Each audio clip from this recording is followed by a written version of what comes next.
Hello and welcome back to the Empowered Whistleblower Radio Show. I am your syndicated radio talk host, Dawn Marie Westmoreland, coming from Asheville, North Carolina, the beautiful Blue Ridge Mountains. Hey, my show is about courage and resiliency. I'll share just a little bit of my past, why I started the radio show. It's so important to know why people are speaking up, whether it's in speaking, whether it's in radio, and I'm so delighted and honored to have a voice on radio. I am with Radio Asheville, WPVM FM 103.7 Radio Asheville, and such a delight this time of year because we're looking around as the holidays and we're looking around and people are trying to be festive. And, the world is a little bit divided now. No, that's a joke. The world is really a lot divided. I want to talk today about the people who are giving their all. They are just maximizing their resiliency. We're going to talk about caregiving today. It's something very deep on my mind and on my heart. And I'll share why in just a second. And I want to let you know my radio show airs Sunday at 10 a.m. Eastern Standard Time Zone because it's syndicated. It could play at any different time on Pacifica Network, which has over 200 radio shows out there in the United States, the Virgin Islands, and in Canada. So, what is it about caregivers?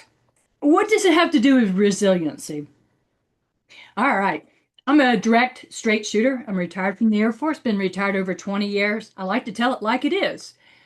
Well, I've been a caregiver starting in November, started my 9 months or 9 years. Where did I get 9 months? You can tell I'm a little tired. I just came from my mother's nursing home and she has dementia. She'll be 85 if she makes it to March. So my mom is struggling. I'm putting it out to the world. We all have had mothers, we've had fathers, we've had loved ones.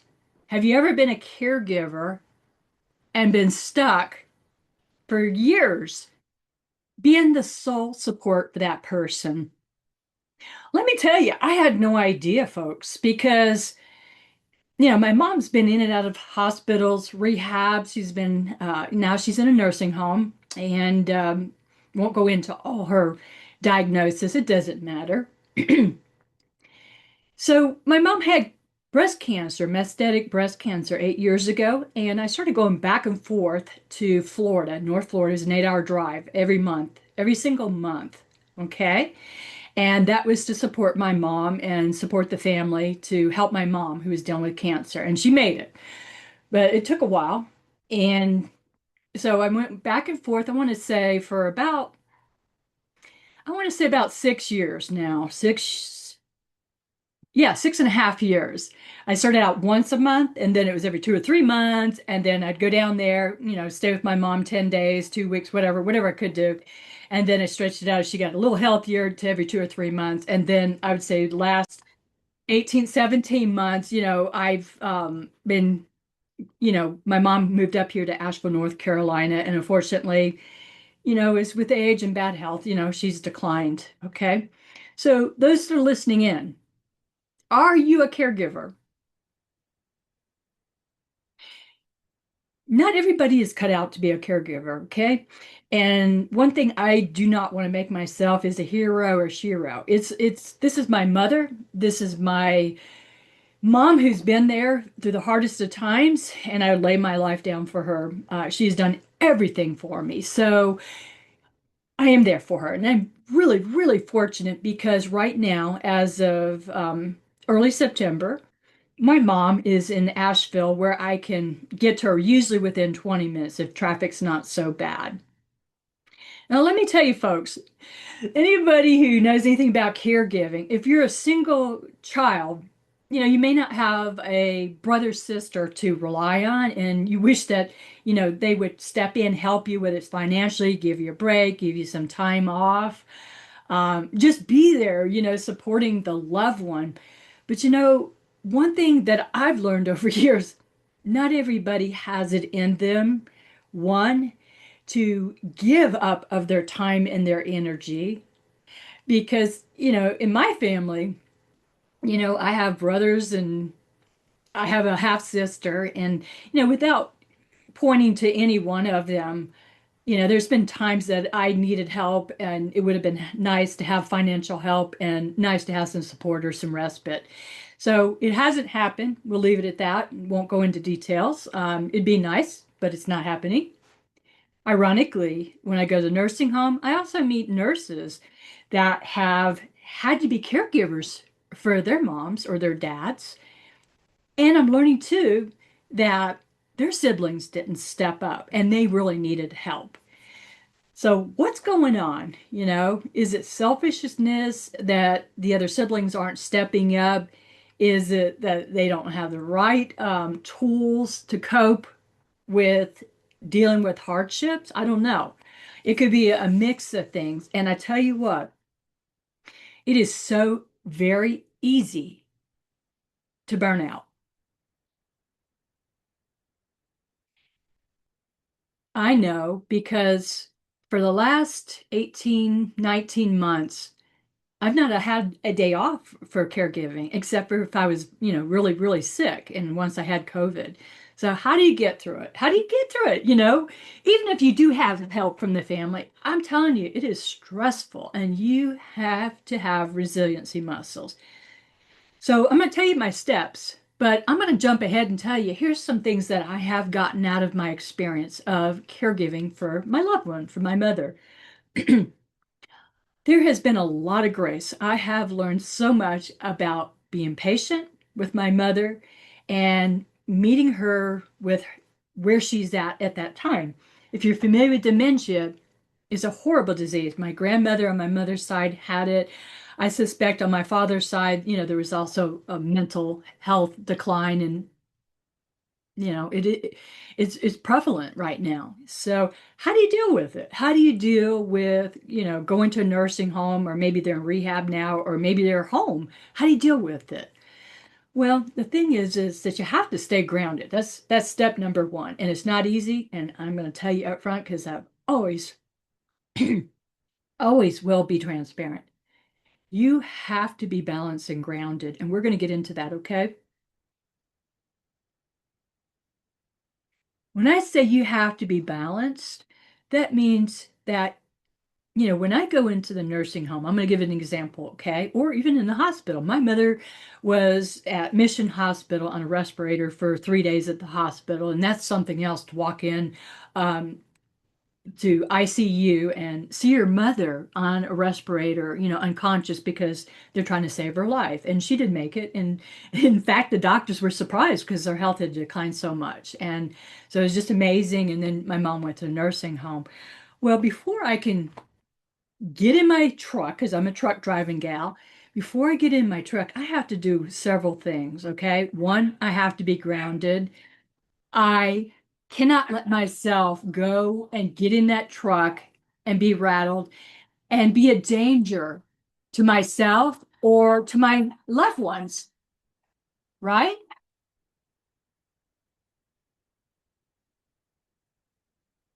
Well, the first thing that I will do is I will sit down, and you can Amazon Music, YouTube, there's your iPods, however you do it. I like to go to meditation music that helps me stay grounded. And, the Earth's Resonance, I like that one a lot, but there's something that might be a good fit for you. And I say, check it out, ask for help from somebody that might know more, and find something that helps you relax. It could be praying, it could do your meditation. I start out every day with solfeggio music.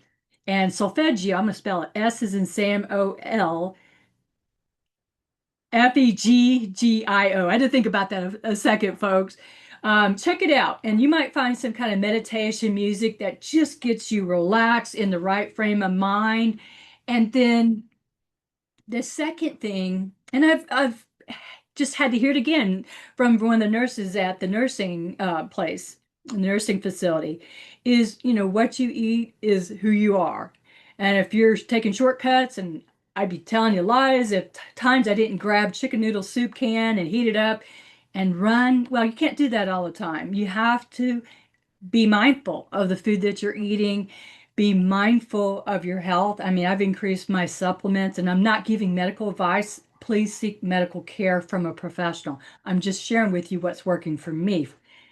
So what I will do is, I've gotten on different supplements to give me more energy, to give me balance, to improve my immune system, because straight up, my health over this starting into the 9 years in November has been severely compromised. And it's been severely compromised because I've been working. I've been working toward being a speaker, a keynote speaker on resilience, and I'm caregiving, right? So I'm not saying it's not a complaint. I am no victim. I'm a life coach. I'm just stating the facts. We don't have to be victims, even if things are really bad. You know, it just is. You move on. So another thing, after eating healthy and, for me taking supplements, is also having enough hydration. Who would think that being hydrated could affect your body so much or your mood? So it's really important to have the right mood. So I get in my truck and I know every single time that I go into the nursing home, I don't know how the situation's going to be. For example, 3 or 4 days ago, my mom was really clear, and then I thought, wow, it was amazing. She understood me. It was a better day because it's far more better day when you can communicate with your loved one. But the last few days have been different, where she's not been so lucid and feeling good. So, I've had to learn, and this is really hard for some people, and sometimes it's hard for me too, folks, is to meet the loved one where they're at. Okay. If they're not lucid, if they're, for example, they're hallucinating, that they're seeing smoke come out of your shoes. And that has happened, and I know it's my mom and it's the dementia and stuff. I don't sit there and tell my mom she's crazy or, no, there's no smoke. I go along with it. And sometimes I'll just casually say, Mom, I got this. I'll take care of it, or I'll let the nurse know, or I'll let the doctor know. I just meet my mom where she's at. Self-care is a big thing. If you don't take good care of yourself, you're going to burn out. And what's going to happen, if you're the only one, or people are depending on you. You can't give if you don't take care of yourself. So it's not weak, and it is so hard. I know a couple of days I had to take off because I was so run down.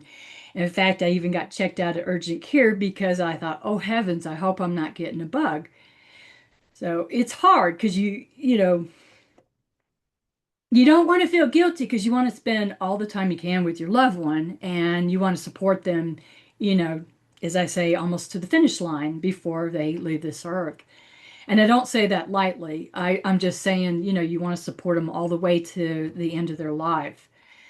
So when I go in, sometimes I get to see the nurse, one of the CNAs, and very fortunate my mother has really, really caring nurses. And ironically, it's the male nurses that seem to be the calmest. So that'd be something interesting to check out, is male nurses, how calm they are. Yep. I remember talking to one of those nurses and I said, how do you stay so calm when there's crisis all the time? This is a nursing home.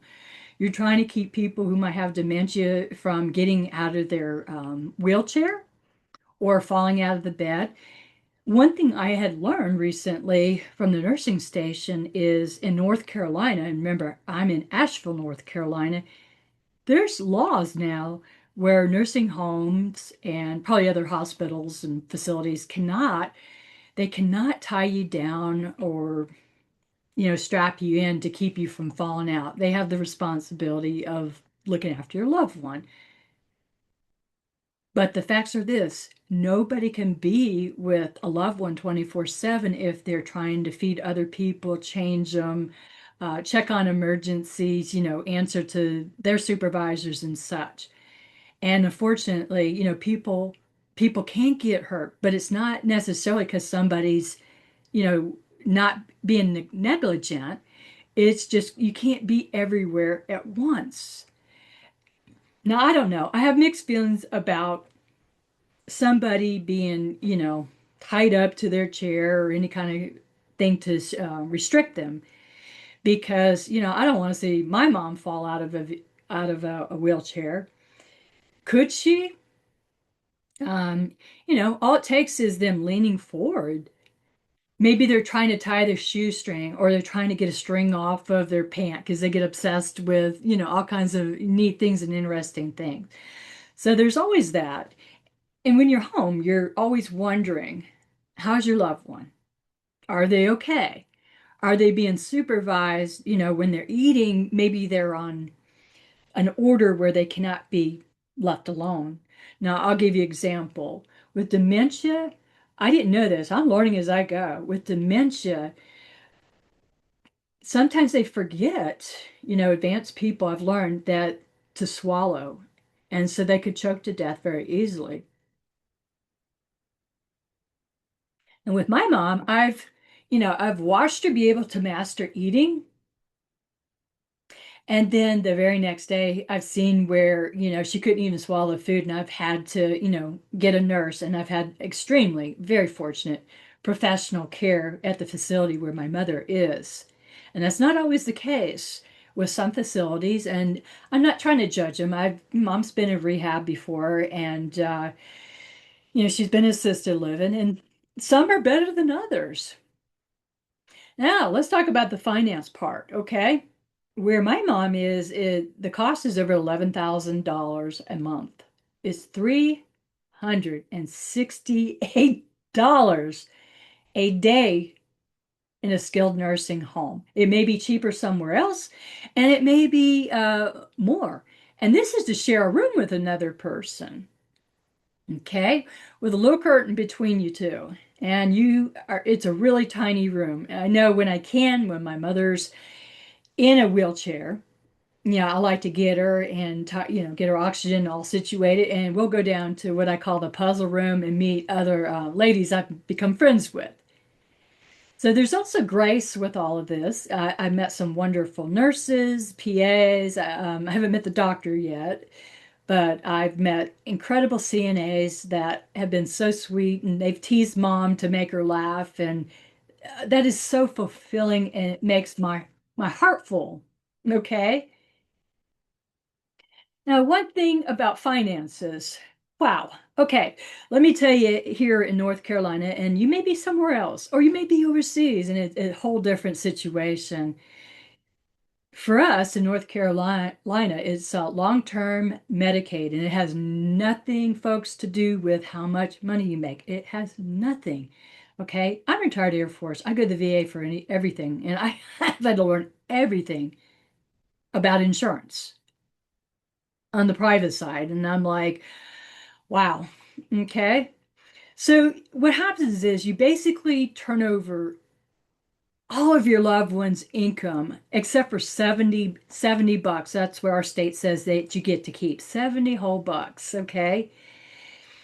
We have 45 days to turn in all the paperwork to long-term Medicaid.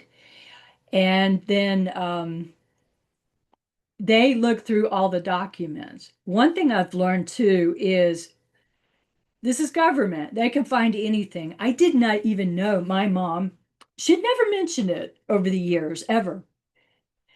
She had bought a insurance policy, it's like I'll say $15,000, but it was cash out. So long-term Medicaid, they're entitled to it. And they'll only get $5,800 out of it, but still they're entitled to it. So it's not going to go to any beneficiaries. The beneficiary will be the nursing home. Okay. So in our case, I thought I'd turn in all of the paperwork, and you have 45 days in North Carolina, long-term Medicaid, get all the paperwork in. And it's a lot. It's a lot of paperwork. So I did that, and I think it was almost like the last day of having it all in. Guess what? Hmm. I get a call from the long-term Medicaid lady, representative I'd been working with, and she said that this insurance showed up that's cashable, and there was no way that it could be cashed out in time. It's a process to meet the 45-day deadline. You know what happens? You got to start all over again with applying for Medicaid. Well, they have all the documents.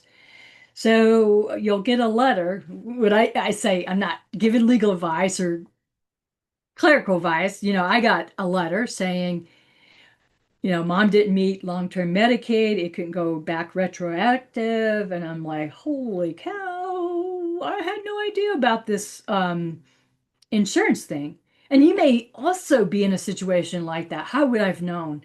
I probably wouldn't know until, my mom passes, if she passes before me and I'm going through all her things because I'm the executor will, and maybe I would have found the paperwork. But anyway, it was found, and talk about stress, talk about miserable, being miserable, just absolutely out of your mind miserable. Because I'm thinking, oh my God, if they don't go retroactive back, what's going to happen? Well, they're not going to throw her out. They're getting the money from my mom's income, and it's just a matter of reapplying.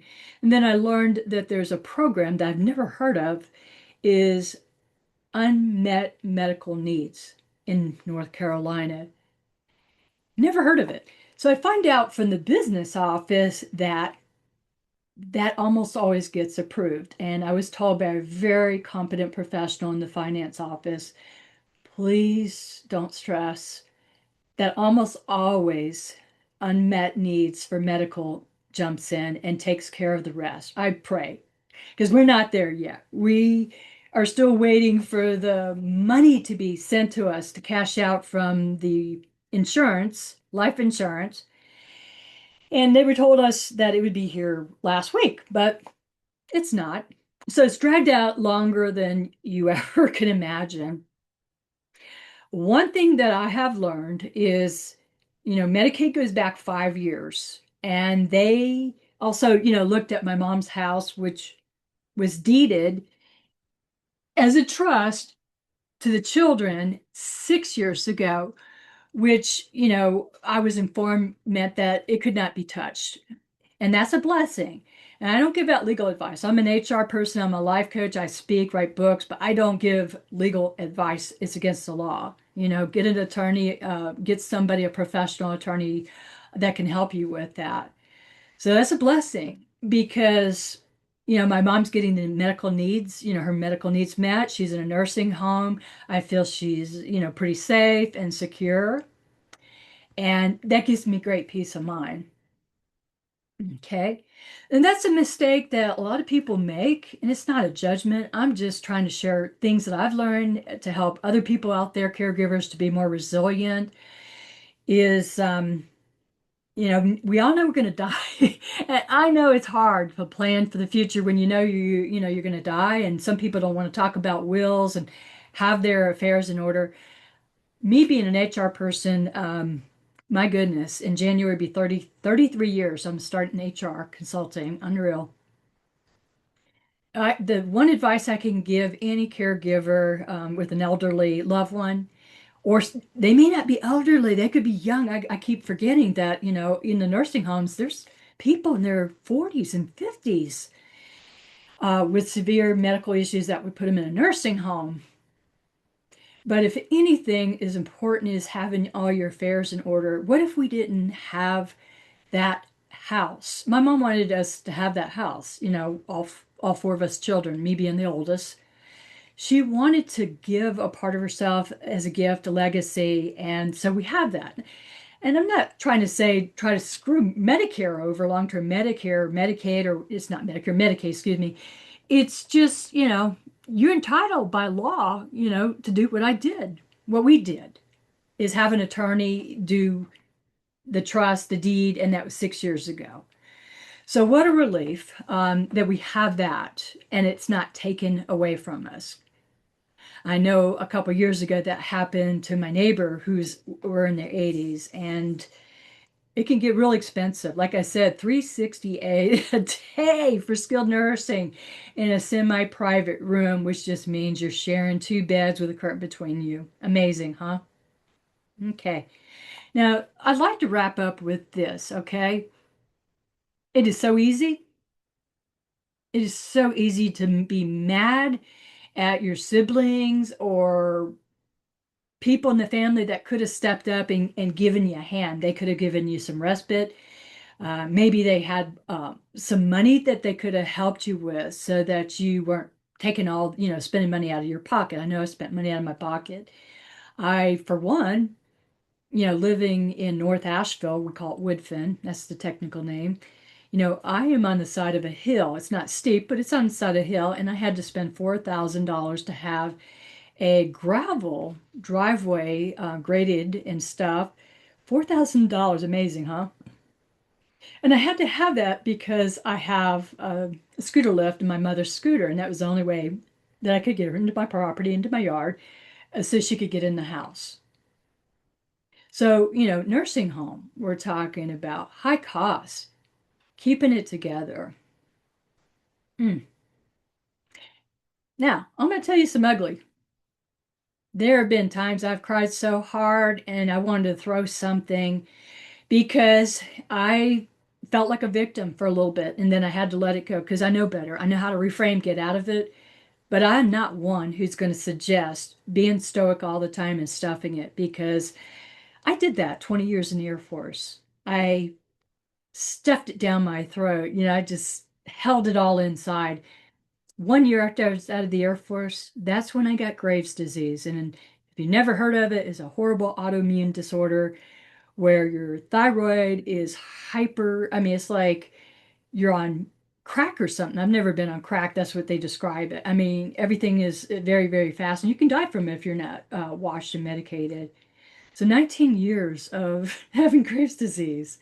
And then I went in remission about 2 years ago. And that's a whole nother story I'll talk about.